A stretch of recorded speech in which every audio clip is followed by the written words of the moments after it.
کہ تبلیغ میں دو یقین ہے. ایک یقین یہ ہو کہ دین اس کام سے زندہ ہوگا تو آدمی اس میں چل سکتا ہے.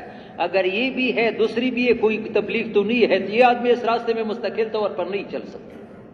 دوسرا یقین یہ ہو کہ اس سے اللہ پاک مجھے پالے گا، اس راستے سے پالنے کا یقین نہ ہو یہ آدمی بھی مستقل طور نہیں چل سکتا. یہی میرا راستہ ہے، علی بصیرۃ انا ومن اتبع، یہ میرا بھی راستہ ہے جو میرے اتباع کرنے. ہم سارے نبی کے اتباع کا دعویٰ کرتے یا نہیں کرتے؟ ان کا بھی راستہ ہے. وما انا من المشرکین. یا مولانا سید احمد خان صاحب عجیب بات کرتے تھے، توجہ سننے کی قابل ہے.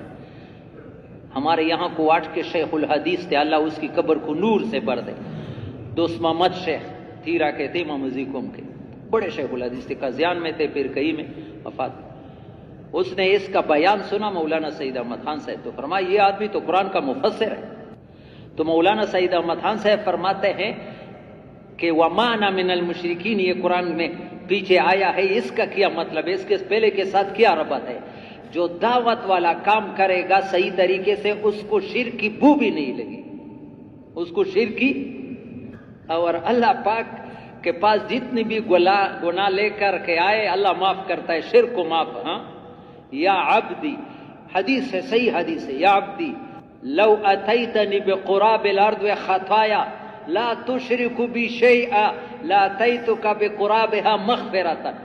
اے میرے بندے اگر تیرے گناہ اتنے ہو جائے کہ یہ زمین کا جتنا وزن ہے اتنا تمہارے گناہ ہو جائے لیکن تم نے شرک نہیں کیا، میں پھر بھی تجھے معاف کروں، پھر بھی تجھے معاف کر دوں گا. تو اللہ نے ہمیں یہ کام نہیں، یہ ہے، یہ انعام ہے.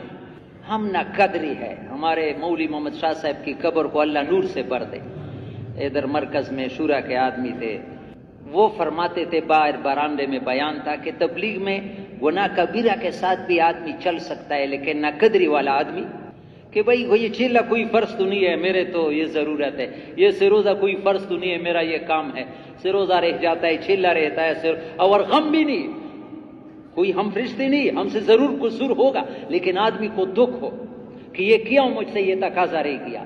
پھر اس دکھ پر مولانا الیاس رحمۃ اللہ علیہ فرماتے ہیں ندامت کرنے والوں کو کرنے والوں سے بھی زیادہ دیتے.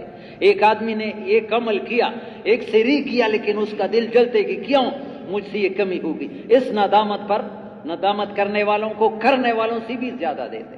ایک یہ کہ سروز کوئی پرواہ بھی نہیں ہے، چھلا رہ جاتا ہے، گشت رہ جاتا ہے. پھر اللہ پاک سمجھ ذات ہے، اللہ کو تو ضرورت نہیں ہے. ومن جاہد فإنما يجاهد لنفسه. اللہ ہمیں قرآن کے ساتھ محبت پیدا کرے.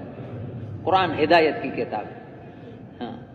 ومن جاہد فإنما يجاهد لنفسه ان اللہ لغنی عن العالمین. اللہ کسی کی تبلیغ کا محتاج نہیں ہے. جو اپنے آپ کو کپاتا ہے اپنے ساتھ احسان کرتا ہے، اپنے لیے کرتا ہے. یہ ہم آتے ہیں، اللہ پر احسان نہیں ہے. یمنون علیک ان اسلموا قل لا تمنوا علی اسلامکم بل اللہ یمن علیکم ان ہداکم. یہ اللہ کا احسان ہے کہ ہمیں یہاں لے کے آیا ہے. اللہ کو ضرورت نہیں ہے، ہماری ضرورت ہے. اللہ نے ہمیں یہاں لے کے آیا ہے، ہمیں دل میں خوش ہونا چاہیے. بہت بڑے کام کے لیے اللہ نے جمع کیا ہے.